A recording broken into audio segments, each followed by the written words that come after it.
against the late afternoon sun, its golden rays filtering through the budding trees of the park. He sat stiffly on a weathered wooden bench, a newspaper clutched in his hands, its edges crinkling under his tightening grip. He wasn't reading. He hadn't even glanced at the headlines proclaiming some distant political drama. His eyes were elsewhere, darting through the colorful crowd of park visitors, joggers in bright spandex, elderly couples shuffling along the gravel paths, children chasing after pigeons with gleeful shrieks. And then there she was. A familiar silhouette emerged from the kaleidoscope of movement, cutting through the chaos like a memory made flesh. Catherine. He didn't need a second look to know it was her. 15 years had passed, 15 long, hollow years, and yet he would recognize her anywhere, among thousands. The same gentle curve of her face, the same graceful stride that seemed to glide rather than step, the same quiet kindness radiating from her hazel eyes. She wore a light blue coat, unbuttoned despite the early spring chill, and her chestnut hair was swept into a loose bun, strands fluttering free in the breeze. She looked timeless, almost unchanged. Almost. There was something different about her now, something Alexander couldn't quite place at first, a subtle shift in the way she carried herself, a newfound confidence, a quiet strength that hadn't been there when they'd shared a life together. And then he saw them. The children trailing behind her, 3 boys. 2 older ones, lanky and awkward, maybe 14 or so, their dark hair tousled, and their voices rising in a playful argument over a soccer ball they kicked between them. The third was much younger, no more than 5, clinging to her hand with chubby fingers, his wide eyes taking in the world as he toddled along. Alexander froze, the newspaper slipping slightly in his grasp, his breath caught in his throat, sharp and cold, as if the air itself had turned to ice. Catherine, and children. It couldn't be. His mind reeled, grasping for some explanation, some anchor to steady the sudden vertigo of the moment. Were they her sister's kids? A friend's? But no.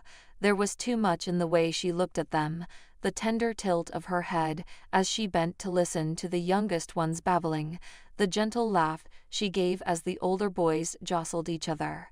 It was a mother's gaze, unmistakable, profound. Memories crashed over him like a tidal wave, icy and relentless. Their marriage flickered before his eyes, those early years of hope, the quiet evenings spent dreaming of a family, the way Catherine's face would light up at the sight of a stroller rolling by. Then the darker days, the endless doctor visits, the sterile white walls of clinics, the specialists with their clipped voices and pitying eyes delivering the verdict. Infertility, unexplained, irreversible. Alexander could still feel the weight of his own despair, the way it had crushed him, turned him inward. He remembered her tears, the way she'd curled into herself on their couch, her soft sobs filling the silence he couldn't break. And he remembered the end, the divorce papers signed in a haze of resignation, the belief that it was inevitable, that they couldn't survive the void where their dreams had once lived. "Excuse me, sir, are you done with that?" The voice jolted him back to the present. A teenage girl stood in front of him, her backpack slung over one shoulder, gesturing at the newspaper. Alexander blinked, disoriented, then handed it over with a mumbled, "Yeah, sure." She flashed a quick smile and darted off, leaving him alone again with the chaos of his thoughts. He ran a hand through his graying hair, tugging at the strands as if he could pull some clarity from the gesture. His heart thudded unevenly in his chest. He needed to calm down, to think this through. Maybe he was jumping to conclusions. Maybe those boys weren't hers. But even as he tried to convince himself, doubt gnawed at him. The resemblance was there. The older ones had her high cheekbones, her steady gaze. The little one, God, the little one, even had her smile, that same crooked tilt that used to make Alexander's mornings brighter. He stood abruptly, his knees protesting after too long on the hard bench. The sun was dipping lower now, painting the sky in streaks of orange and pink, casting long shadows across the park. Catherine and the boys were moving further away, toward the playground near the pond. He could hear their laughter faintly on the wind, one of the older boys shouting, "Bet I can swing higher than you," while the younger one tugged at Catherine's coat, whining, "Mama, push me. Mama." The word hit Alexander like a punch to the gut.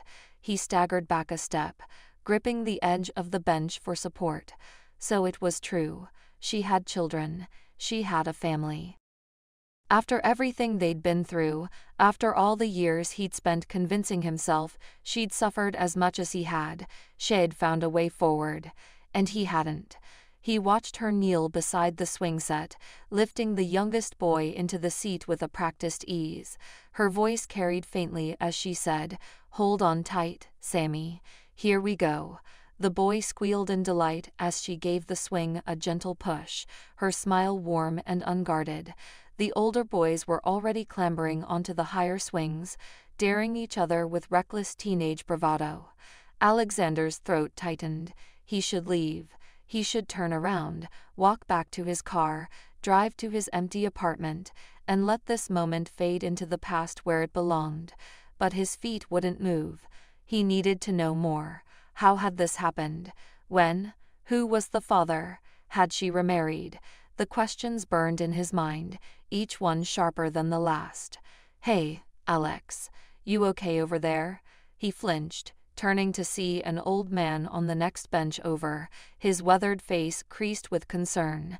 It was Mr. Hargrove, a regular at the park who'd taken to chatting with Alexander on his occasional visits. The man's rheumy eyes studied him over the rim of his glasses. "Yeah, I'm fine," Alexander lied, forcing a tight smile. "Just lost in thought." "Looks like more than that," Mr. Hargrove said with a knowing grunt, nodding toward Catherine and the boys. "Someone you know?" Alexander hesitated, then shook his head. "No, not anymore." The old man hummed thoughtfully but didn't press. Alexander was grateful for that. He didn't have the words to explain, not to Mr. Hargrove, not to himself. The sun slipped below the horizon, and the park lights flickered on, bathing the scene in a soft, artificial glow. Catherine was gathering the boys now, brushing dirt off the youngest one's knees as the older two argued over who'd won their swinging contest. She looked happy, whole. Alexander felt a pang of something he couldn't name, regret, envy, longing, all tangled together in a knot beneath his ribs. He was alone. The realization hit him harder than it ever had before. The city stretched out around him, swallowed by darkness, and he felt its emptiness mirrored inside him. All these years, he'd thrown himself into his work, chasing promotions, accolades, the corner office with the view. He told himself it was enough, that he didn't need anything else. But watching Catherine with her boys, he saw the lie he'd been living. None of it mattered, not the titles, not the money. Without family, without children, without love. Memories washed over Alexander in relentless waves, pulling him under, back to the days when his love for Catherine had been a fire that consumed everything else. It had all started at an architectural exhibition, a bustling gallery filled with sleek models of glass towers and blueprints pinned to white walls. She'd been standing by a display of sustainable urban designs, her auburn hair catching the light, her hazel eyes bright with curiosity, a young doctor brimming with energy and compassion. She'd asked him a question about one of his sketches, something about green rooftops, and he'd been hooked. He, an aspiring architect with grand dreams of reshaping skylines, had found in her a kindred spirit. They were united by a shared passion for life, a hunger to create something enduring, something that would outlive them both. Their courtship was a whirlwind of late-night conversations over cheap wine, walks through the city's cobblestone streets, and sketches of imaginary homes they'd build together.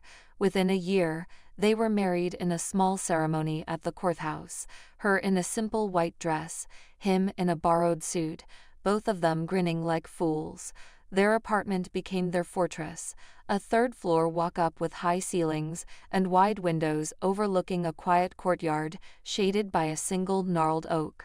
The walls were bare at first, but soon they hung his blueprints alongside her medical certificates, a testament to their dreams.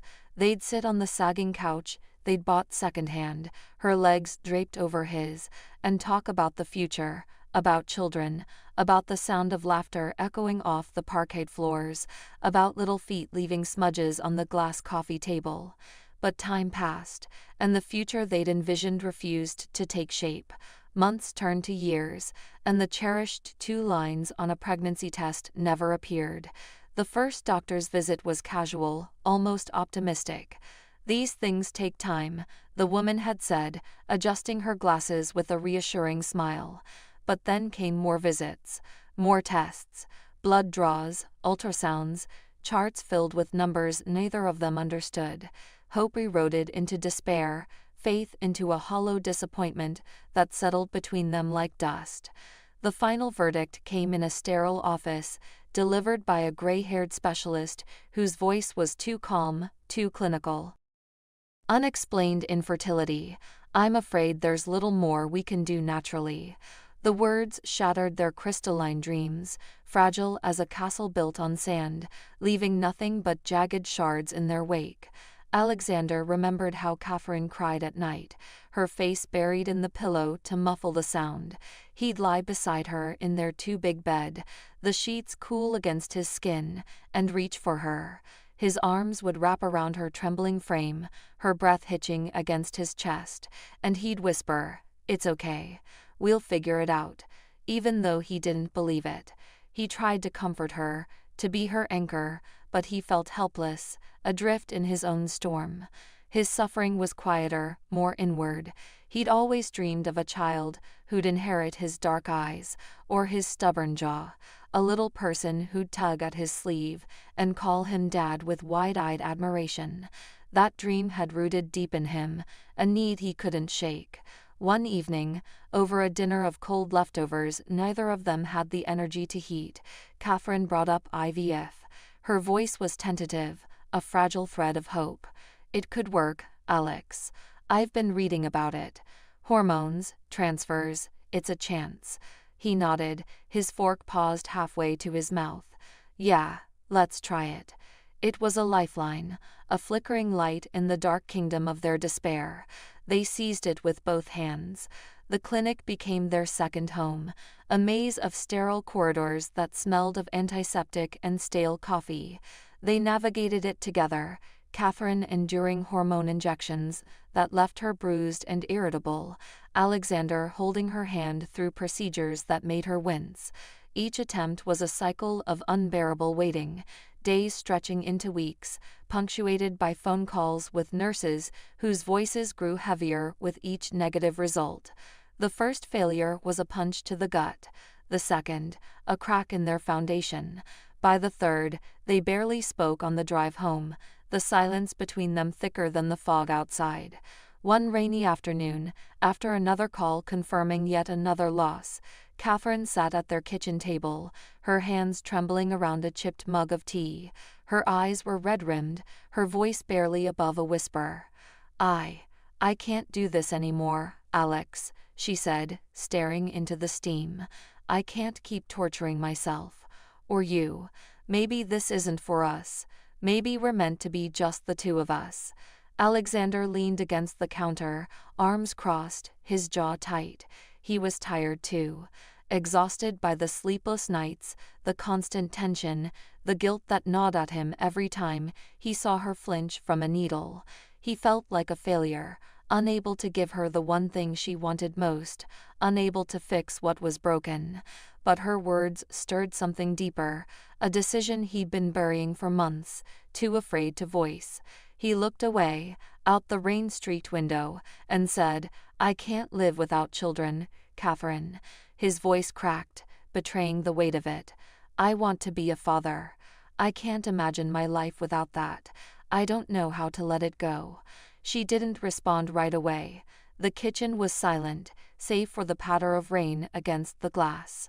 When he finally turned to face her, she was watching him, her eyes shimmering with tears but steady with painful understanding. "Okay," she said simply, her voice soft but resolute. There was no anger in it, no blame, just the quiet acceptance of a truth they'd both been circling. Divorce crept in like an inevitability, a slow tide they couldn't outrun. Alexander was the one who pushed for it, though it tore at him to do so. He couldn't stay in a life where his deepest longing would remain unfulfilled. He felt it would break him, erode him into someone bitter and hollow. He didn't blame Catherine. How could he? She hadn't chosen this any more than he had. He blamed fate, the doctors with their useless charts, himself for not being enough. They parted without fanfare, no shoving matches, no accusations flung across the room. They had once loved each other fiercely, wholly, but the obstacle between them had grown into a mountain neither could climb. The day he moved out, the apartment felt cavernous without her. He packed his drafting table, his books, his half-finished sketches of dream houses, and left behind the life they'd built. She stood in the doorway as he loaded the last box into his car, her arms wrapped around herself against the chill. "Take care of yourself, Alex," she'd said, her voice barely audible over the hum of the engine. He'd nodded, unable to meet her eyes, and driven away. After the divorce, Alexander threw himself into the only thing he had left, his work. Architecture became his refuge, a way to drown out the howling pain and loneliness that echoed through his nights. He took on project after project, sprawling suburban houses with manicured lawns, gleaming shopping centers lined with glass storefronts, towering office buildings that scraped the city skyline. His hands moved tirelessly over drafting tables, sketching lines and angles until his fingers cramped, the faint smell of graphite and ink grounding him. Each completed structure was a triumph, a monument to his discipline and drive, but none of them filled the hollow space in his chest. The houses he built stood empty of the laughter he had once imagined. The offices buzzed with strangers who'd never know his name. Success piled up around him, awards on his shelf, a sleek downtown apartment with a view of the river, but it was a cold, brittle thing, unable to warm the emptiness where Catherine had once been. He tried to move on. There were women, smart, beautiful women, who laughed at his dry humor or admired his sharp mind. A lawyer with a quick wit who shared his love of jazz. A painter with wild curls who left streaks of color on his shirt sleeve during late-night talks. But none of them were her. None had her quiet strength, her way of tilting her head when she listened, her ability to see through his guarded exterior to the man beneath. Each relationship fizzled out, leaving him more certain of his mistake. He'd let Catherine go, convinced he couldn't live without fatherhood, only to realize too late that he couldn't live without her. The irony gnawed at him, a bitter pill he swallowed alone in the dark. The memories snapped off abruptly, like a film reel jamming in its projector, and Alexander found himself back in the present, the park's evening chill seeping into his bones. Catherine and her boys had disappeared beyond the playground, their laughter fading into the hum of the city. He couldn't just stand there, paralyzed by questions. He needed answers, needed to understand how she built the life he'd walked away from. His architect's mind kicked in, methodical and precise. He'd start with the people who might know, the threads that still connected their unraveled past. First, he reached out to Susan, Catherine's old colleague from the hospital. They had met her for coffee a few times after the divorce, back when civility still masked the ache. Susan's voice crackled through the phone, warm and familiar as they exchanged pleasantries about the weather and her new promotion. Alexander kept his tone casual, steering the conversation gently. "How's Catherine these days?" he asked, leaning against his kitchen counter, a glass of untouched whiskey sweating in his hand. "Oh, Kathy's doing great," Susan said brightly, still the same old dynamo. "Works hard at the hospital, but you'd never know it from her attitude, always so positive. Her kids are wonderful though, all so different but sharp as tacks. That woman never complains, just keeps everything running like clockwork." Alexander's grip tightened on the glass, Susan's words searing into him. Her kids. The phrase was a blade, and then came the twist. She does everything herself. Herself? He echoed, his voice catching slightly. He cleared his throat to cover it. No, no husband in the picture then. Susan laughed, a surprised sound. No, why would she? Kathy's all about those boys. I've never seen anyone else around her. Not a boyfriend, not a partner. She manages everything herself. Always has. Her tone was admiring, but to Alexander, it felt like a quiet reproach, a reminder of what he'd abandoned. He thanked her, hung up, and stood motionless, the whiskey trembling in his hand. No husband, no remarriage. Hope flickered in his chest, irrational and wild. If she was alone, could those boys be his? But how? The impossibility of it coiled around his mind, tightening with every breath. Next, he called Michael, an old family friend who had been a steady presence through their marriage. A gruff, bearish man with a knack for cutting through nonsense. Michael had treated them like his own kids, hosting barbecues in his cluttered backyard, offering unsolicited advice over bottles of beer.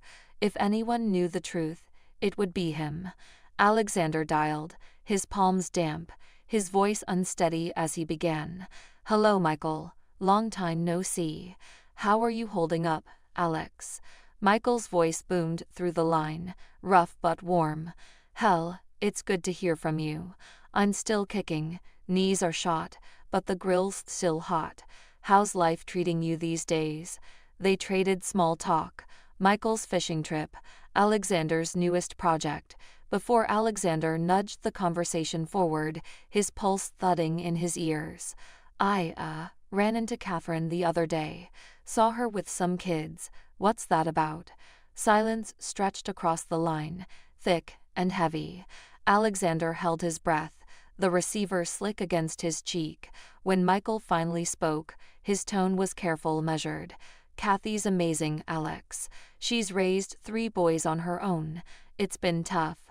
God knows it has. But she manages. Always does." "I don't understand," Alexander muttered, more to himself than to Michael. His voice dropped, raw and unguarded. "How is this possible? We couldn't have children. The doctors said." "Life's complicated," Michael interrupted, his words slow, deliberate. "Kathy's a strong woman, stronger than most. She did everything she could to make it work." There was a pause, a rustle, as if Michael was shifting in his chair. Alexander seized the opening, his mind racing. "Did she adopt them? Is that it?" Another hesitation, longer this time. "Well," Michael said at last, "let's just say there was no adoption, but they've got her last name. Miller, all 3 of them." The words hit Alexander like a fist to the sternum, knocking the air from his lungs. He sank into a chair, the phone trembling against his ear. Her last name. Catherine Miller. If they were Millers, it meant she had given birth to them, carried them, named them. But how? His mind scrambled for footing. Had medicine leaped forward in the years since their divorce, finding a way past their infertility? "Thanks, Michael," he managed, his voice hoarse. "Good talking to you. Take care." "Alex," Michael replied, a note of unease lingering as the call ended. Alexander set the phone down, staring blankly at the wall. The pieces didn't fit, not yet, but they were starting to form a shape, shadowy and incomplete. Catherine. Alone. Raising 3 boys with her name. No husband. No adoption. Just her and the children he'd seen in the park. He needed more, documents, records, something concrete. The architect in him demanded precision, proof. But the man in him, the one who'd never stopped loving her, just wanted to see her again. To ask the question burning in his throat. How? Alexander knew he couldn't unravel this tangle alone. His mind churned with half-formed theories and desperate hopes, but he needed perspective, someone who could see what he couldn't. That meant Raymond, his best friend since college, the one who'd stood by him through every storm, even the wreckage of his divorce. Raymond had a knack for cutting through Alexander's stubbornness, his quiet sensitivity a counterpoint to Alexander's relentless drive.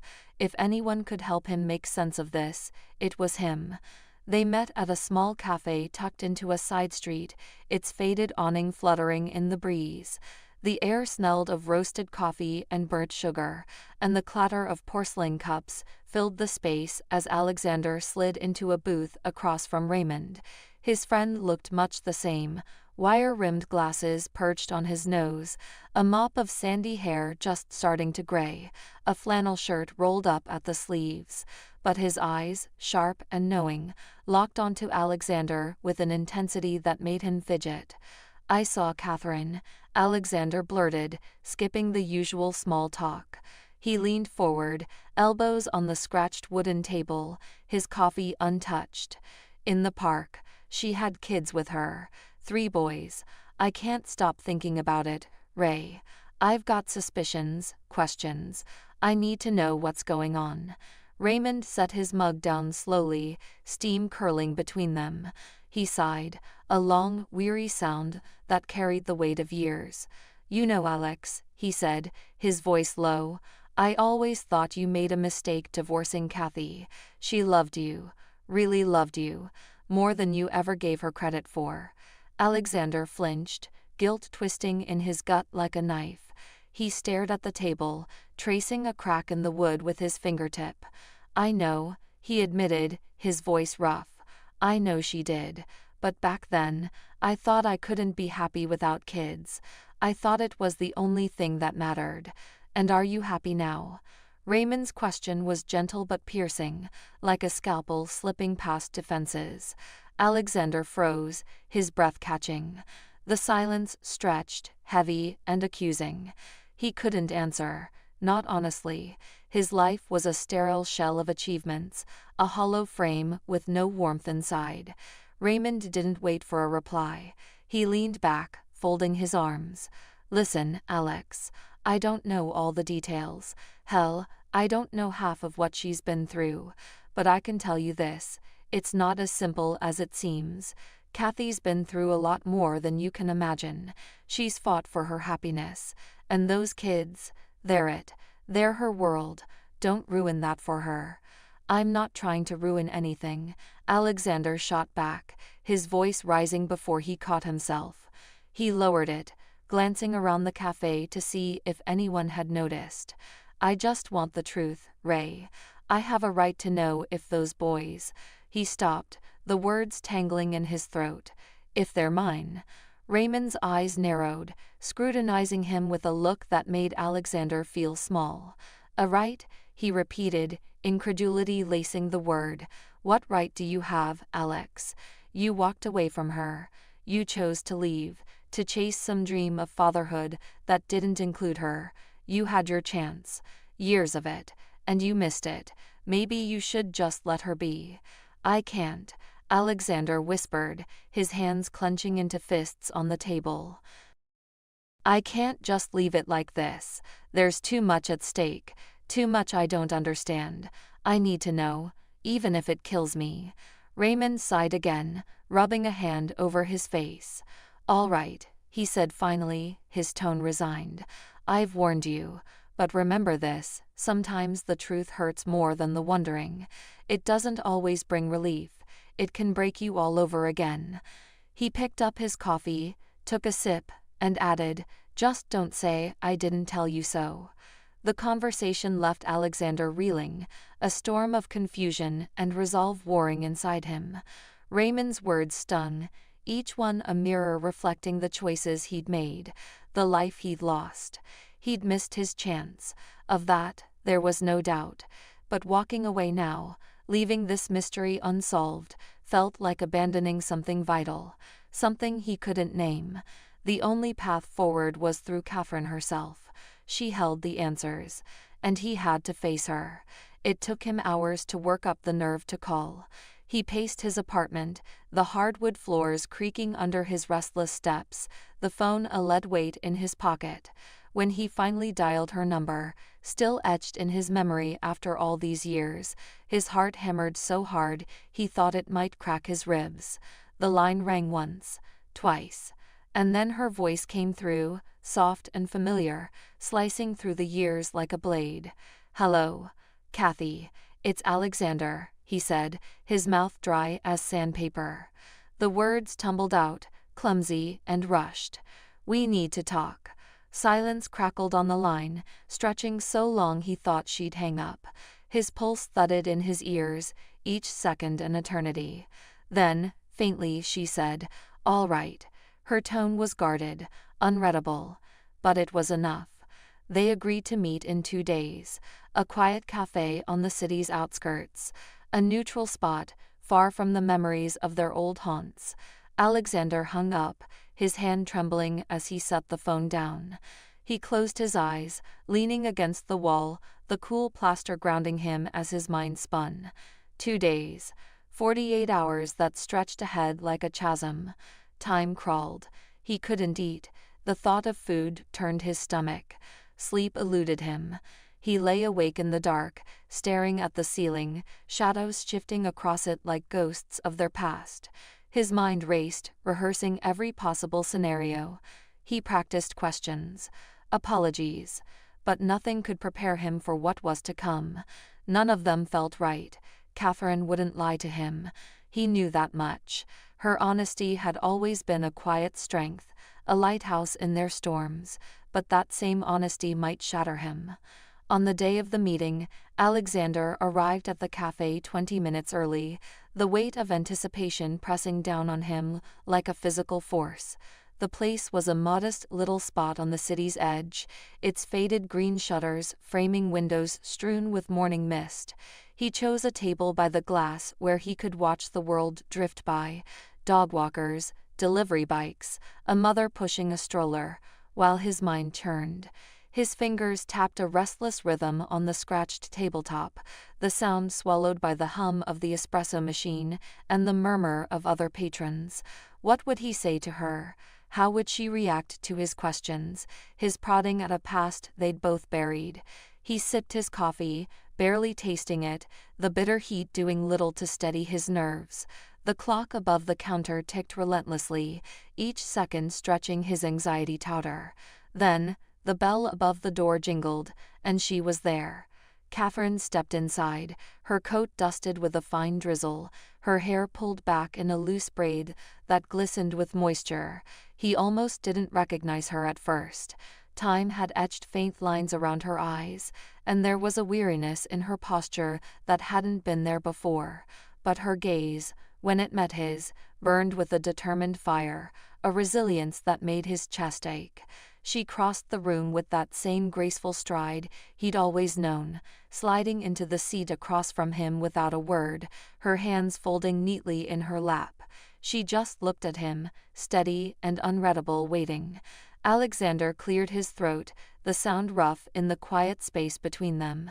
"Thank you for coming," he began, his voice hoarse, betraying the sleepless nights that had led to this moment. He set his cup down, the porcelain clinking against the saucer. "I wanted to talk about the children." Catherine's eyes flickered, not with anger or resentment, but with a deep, quiet sadness that pierced him more than any glare could have. "I know," she said softly, her voice carrying the weight of inevitability. "I was expecting this question." She fell silent again, her gaze steady, inviting him to press on. He swallowed, his throat tight. "I need to know, Kathy. How did you have children?" The words tumbled out, raw and urgent, and he saw her face harden, her jaw tightening as she turned to stare out the window. The street outside blurred into a watercolor of gray and muted colors, people hurrying past, oblivious to the storm brewing at this table. "It's none of your business, Alex," she said, her tone flat, final, like a door slamming shut. "None of my business." The restraint he'd been clinging to snapped, and his voice rose, sharp and incredulous. He leaned forward, his hands gripping the edge of the table. "After everything we went through, years of trying, all those tears, all that hope, I have a right to know." "A right?" She turned back to him, her scoff cutting through the air like a whip. Bitterness edged her words, a rare crack in her calm facade. You gave up that right when you left, Alex. When you decided children were more important than me, than us. You don't get to walk back in now and demand answers. Her words landed like a blow, knocking the air from his lungs. He slumped back in his seat, stunned into silence. She was right. He couldn't deny it. He'd made that choice, driven by a longing he thought was noble, only to find it hollow. But the truth still clawed at him, a need he couldn't bury. "Please, Kathy," he whispered, his voice breaking, a plea stripped of pride. She took a deep breath, her shoulders rising and falling, as if she were steeling herself for a battle she had hoped to avoid. When she met his eyes again, there was pain there, exhaustion etched into the lines of her face, but also a firmness, a strength he hadn't fully seen in her before. "After the divorce," she began, her voice low but steady, "I couldn't just give up. I couldn't let go of our dream, of my dream. I knew we had frozen embryos at the clinic."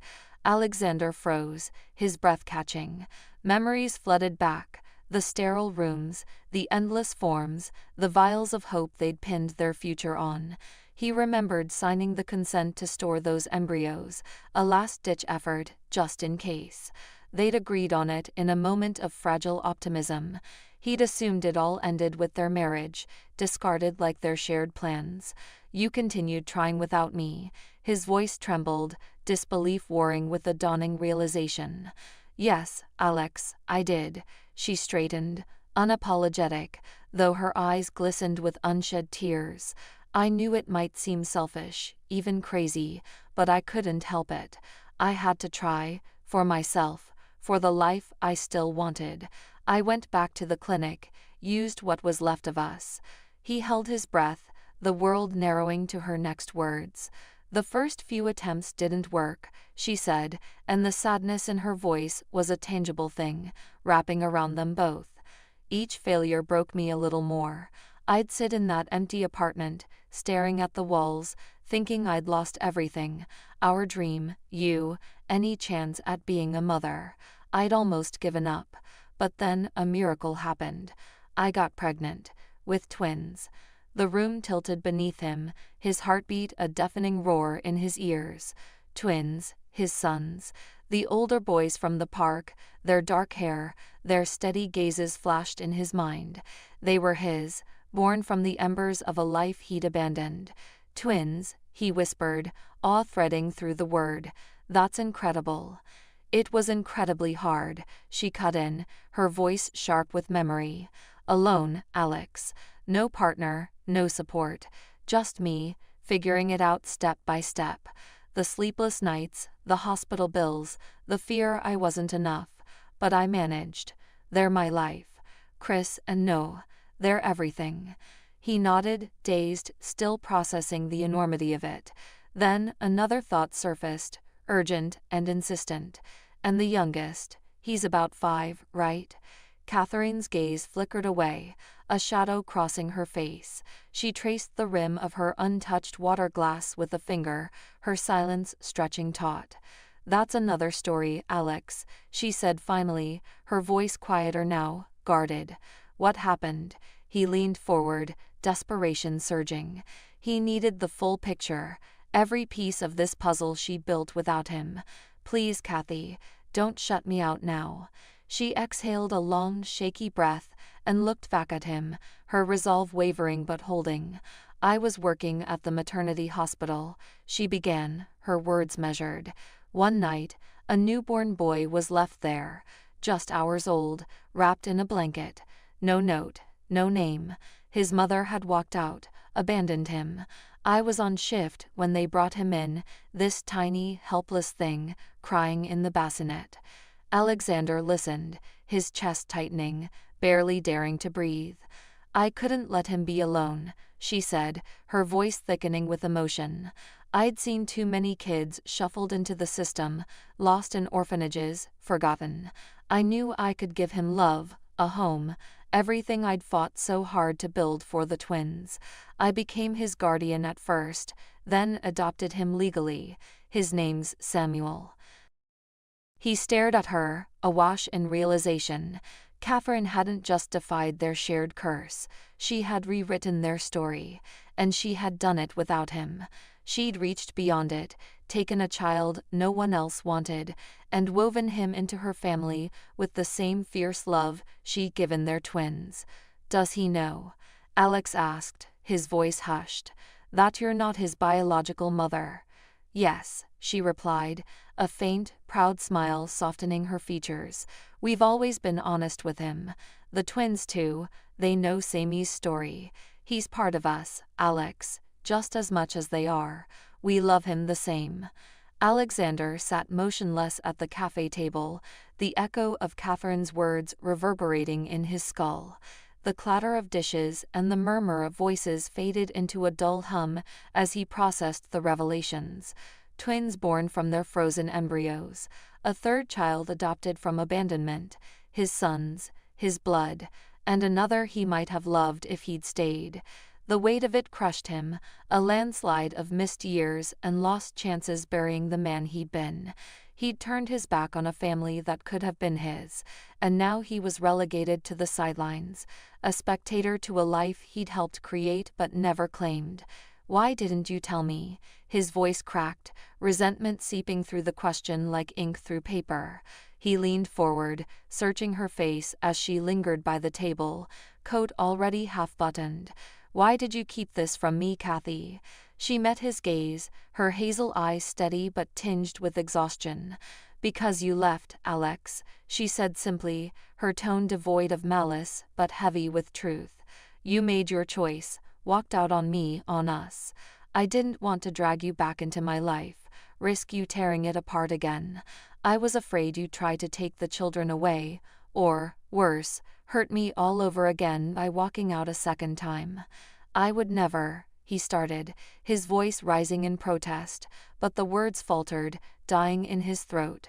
He stopped, hands clenching into fists on the table. Could he honestly say that if he'd known about the twins years ago, what would he have done?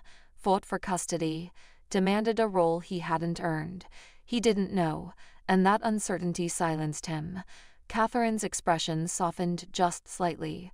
"I don't blame you, Alex," she said, her voice weary, worn thin by years of carrying this alone. "I stopped blaming you a long time ago, but I can't change the past. Not for you, not for me." He looked up at her, desperation flickering in his chest like a fragile flame. "What should I do then?" he asked, his tone softer now, laced with a faint trembling hope. "What can I do to make you believe I'm not that man anymore?" She studied him for a long moment, her scrutinizing gaze piercing through the layers he built over the years. "Time will tell, Alexander," she said finally, her voice firm but not unkind. "Time will tell if you mean it." She turned then, pulling her coat tighter around her, and walked out without another word. The bell above the door jingled faintly as it swung shut behind her. Alexander stayed rooted to the seat, staring at the empty space where she'd been. The mystery was unraveled, the how, the why, but instead of relief, a heaviness settled deep in his chest, a stone of regret and longing he couldn't dislodge. She'd given him the truth, raw and unvarnished, and now it was his to carry. He paid the bill in a daze, leaving a crumpled tip on the table, and stepped out into the drizzle-soaked street. The future stretched before him like an uncharted blueprint. He decided to start small, to build something from the ashes of what he'd learned during their conversation. Catherine had mentioned, offhand, that one of the twins, Chris, had a big soccer game the next day, a championship match he'd been training for all season. Alexander seized on it, a fragile thread to follow. He arrived at the field early, the grass still damp with morning dew, and climbed into the bleachers among a sea of parents clutching thermoses and cheering banners. He felt out of place, a stranger in this world of suburban rituals, his dark jacket and unshaven jaw drawing curious glances from the moms and dads around him. He ignored them, focusing on the field as the teams warmed up. Chris was easy to spot, tall for 14, with Catherine's high cheekbones, and a mop of dark hair bouncing as he jogged. The whistle blew, and the game erupted into motion. Alexander watched, rapt, as Chris darted across the turf, fast and agile, weaving past opponents with a grace that reminded him of Catherine's own quiet determination. He scored twice, once with a sharp kick that sent the crowd roaring, again with a header that left the goalie sprawling. Pride swelled in Alexander's chest, unbidden and bittersweet. He had no right to it, no claim to this boy's triumphs, but he felt it anyway, a phantom ache for what might have been. After the final whistle blew, Chris's team victorious, Alexander lingered by the sidelines, watching the boy high-five his teammates, his face flushed with exertion and joy. Steeling himself, he approached, his boots sinking into the muddy grass. "Hi," he said, his voice trembling despite his effort to steady it. "I just wanted to say, you played great out there." Chris turned, wiping sweat from his brow, and squinted at him with a puzzled frown. "Thanks," he said, polite but guarded, his tone carrying the wariness of youth faced with an unfamiliar adult.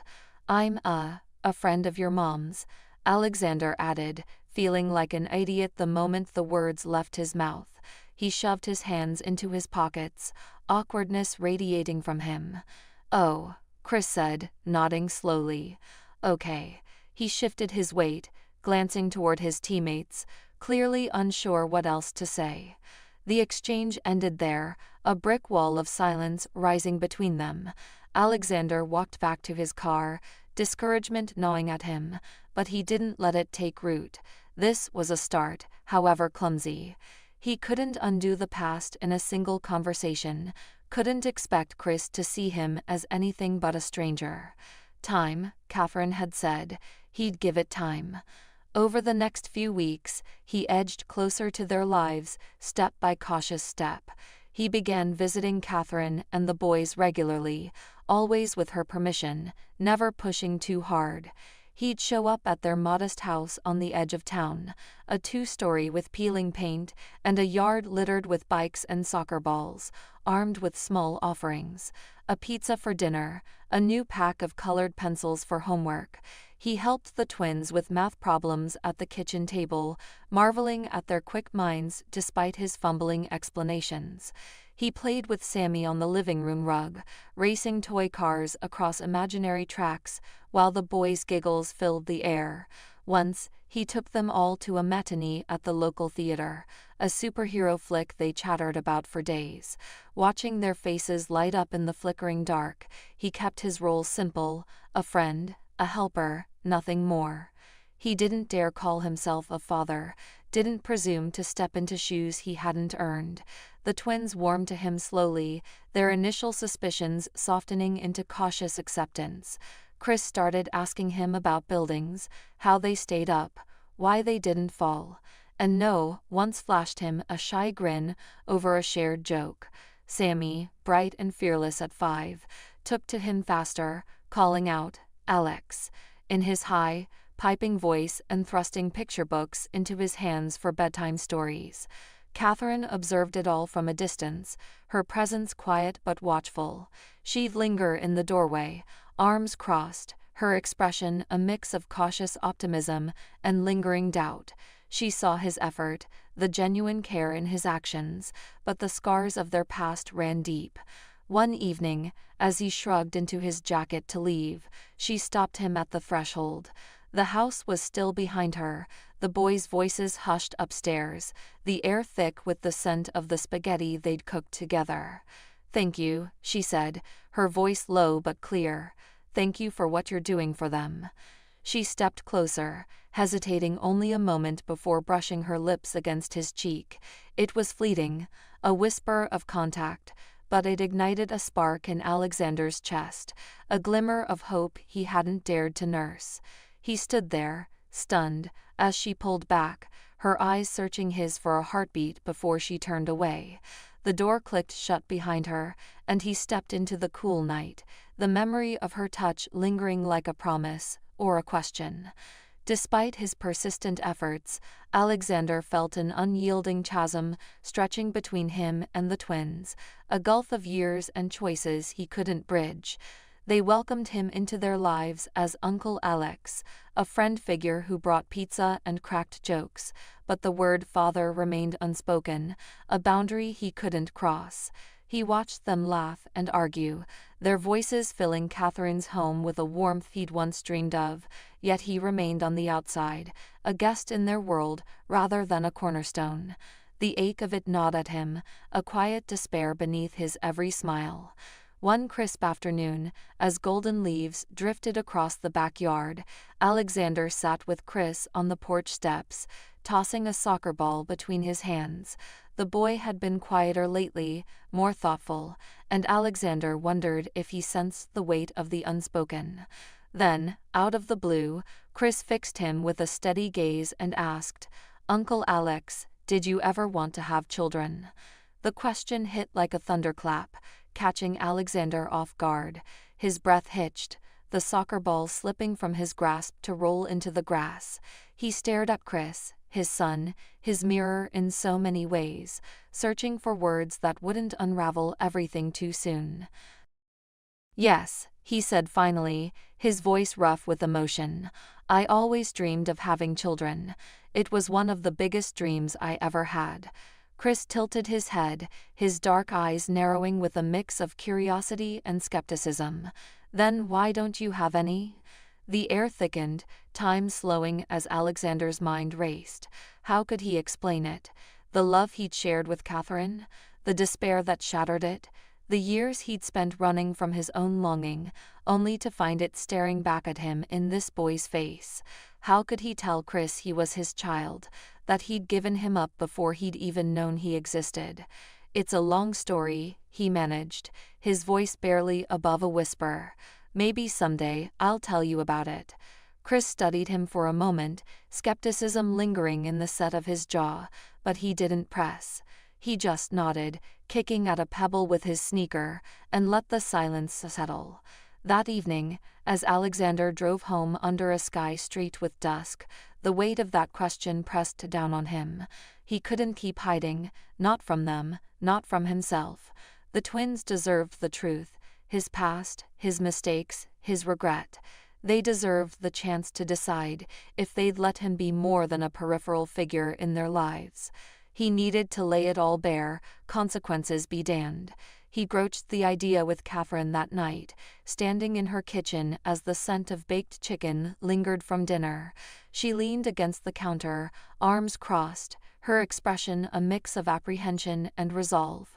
"They're old enough to hear it," he said, his voice low but firm. "I need to tell them who I am, Kathy, what I did. They should know I'm their father, even if I've got no right to claim it." She sighed, rubbing her temple as if warding off a headache. "It's a risk, Alex. They're just starting to trust you. This could push them away. Or pull them closer," he countered. "Are you ready for either?" He nodded, meeting her gaze. "I have to be. It's the only way forward." After a long pause, she relented. "All right, tomorrow then. I'll be there, but this is on you." The next day, Alexander gathered the twins in the living room. The space felt smaller somehow, the faded couch and cluttered coffee table closing in as Chris and Noah sat side by side, their lanky frames tense with curiosity. Catherine lingered by the doorway, a silent sentinel, while Sammy played upstairs, oblivious to the gravity below. Alexander stood before them, hands shoved deep in his pockets, his heart pounding so hard he thought it might crack his ribs. "I need to tell you something," he began, his voice unsteady. "It's about me, and your mom, and you." He took a breath, plunging into the story like a man stepping off a cliff. He told them of his love for Catherine, how they'd met at that exhibition, how they'd built a life on dreams of a family. He spoke of the years of trying, the doctor's cold verdicts, the despair that had driven a wedge between them. "I wanted kids so badly," he said, eyes fixed on the floor. "When we couldn't have them, I thought I'd never be whole, so I left. I divorced your mom, thinking it was the only way. It was the biggest mistake of my life. He forced himself to look at them. I didn't know about you then. Not until I saw you in the park that day, playing with your mom. She told me the truth. How she used the embryos we'd frozen. How she carried you. Chris and you, no, you're my sons. I'm your father. Silence blanketed the room, thick and suffocating. The twins sat frozen, faces a mix of shock and confusion. Chris broke it first. So you're our dad. The word hung in the air like a challenge. Yes, Alexander said, meeting his gaze. I'm your father. After days of uncertainty, the twins finally spoke. We want to get to know you better. Tears spilled hot down Alexander's cheeks. Thank you. I won't let you down. And as he held them in his arms, he knew he finally had his family back. He hadn't braced for it. Thank you, he choked out, his voice breaking. Thank you for this chance. I promise, I swear, I won't let you down. He stepped forward, hesitant, and opened his arms. The twins rose, exchanging another glance before moving into the embrace. He hugged them tight, Chris's wiry frame, nose slightly broader shoulders, feeling their warmth, their reality against him. They were his sons, his family, a gift he'd never thought to reclaim. Catherine watched from the doorway, a faint smile tugging at her lips, her eyes glistening. Alexander met her gaze over the boys' heads, a silent vow passing between them. He'd fight for this, for them, to the end, building something new from the ruins of his past.